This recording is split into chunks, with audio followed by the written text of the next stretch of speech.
my point to people here at home is you can expect gas prices to go up, you can expect food costs to go up, and I can tell you from history, anytime we sit silent and watch the rights of one group be eviscerated, it's just a matter of time till it comes back to haunt us.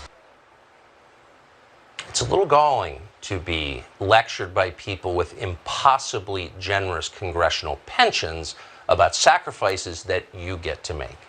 But it's especially infuriating to hear the last guy who, speaking of food prices, has skipped very few meals recently, tell you that looking at history informs you of everything you need to know about the future. Really? What sort of history are we talking about? How about last year, when the withdrawal from Afghanistan humiliated, degraded, and weakened this country? Did Lindsey Graham, who supposedly cares about the military, do a single thing to improve it? Did he call for the resignation of any person responsible for that humiliating disaster that resulted in the deaths of American citizens? No, he didn't. And those same people are now in charge of our strategy in Ukraine. So you could call that history, and it might be worth learning from it. And one of the things you learn is the people currently in charge have an extensive and easily verifiable track record of failure when they intervene into the highly complex affairs of other countries, countries whose languages they don't speak and whose histories they don't understand.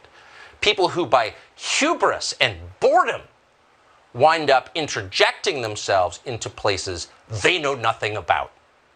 But the bigger question really for Lindsey Graham is, when is the last time he did anything, one thing, to improve the life of an American citizen other than himself?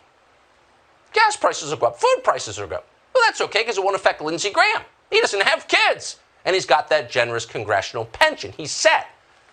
But what about you? Well, you're going to be repaid in virtue. Now, it's not cash. It's not even cryptocurrency. It's better. For the rest of your life, you can feel good about having supported something called democracy, something that is in shorter supply in this country than it's ever been, but something that we hope to defend in a country you can't identify on a map. So you may be poor, in fact, it's almost certain that you will be, but you can be very proud of that. And by the way, if you don't do that, you're a murderer.